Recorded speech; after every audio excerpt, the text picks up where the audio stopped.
Ito na ang oras na inihisay na lahat. Mamamaya ang oras na para malaman kung sino ang patok at sino ang tatalbog.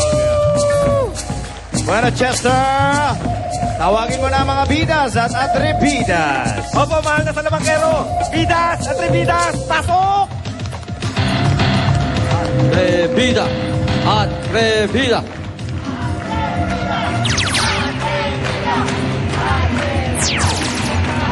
Pagmasdan niyong maigi ang ating mga bidas, makikita niyo na meron ng 3 medalya si Boy Lutang, 2 naman si Lady Gagam, at may 1 medalya si Aling Akyat. Ang tanong, matatagdagan kaya mga medalya na ito o makukuha ito ng ating mga atrebidas? Chester! Mahal na Salabangkero, sa talbugan ni na Boy Lutang at Boy Bilis.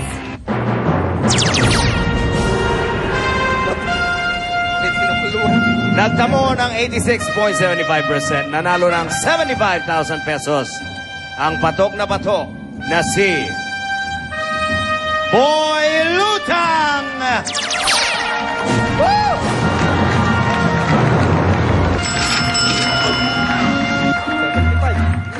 Verdugo, ikaw na ang bahala kay Boy Bilis.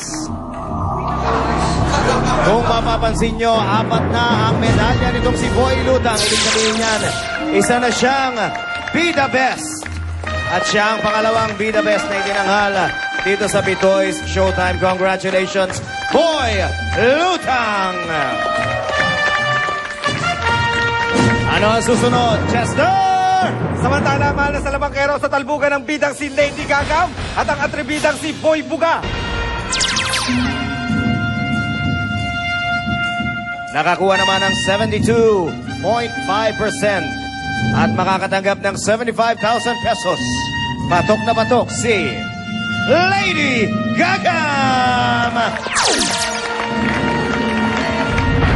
Ano ba yan? Baka goma. Oh my God!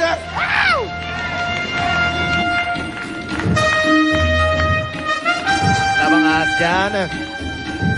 Verdugo, ikaw na ang bahala kay Boy Buga. Dumako naman tayo sa pangatlong talbugan, Chester! Ito na po, sa talbugan ni na Aling Akyat at Boy Patong. Nakakuha ng 78.75%. Nanalo ng 75,000 pesos.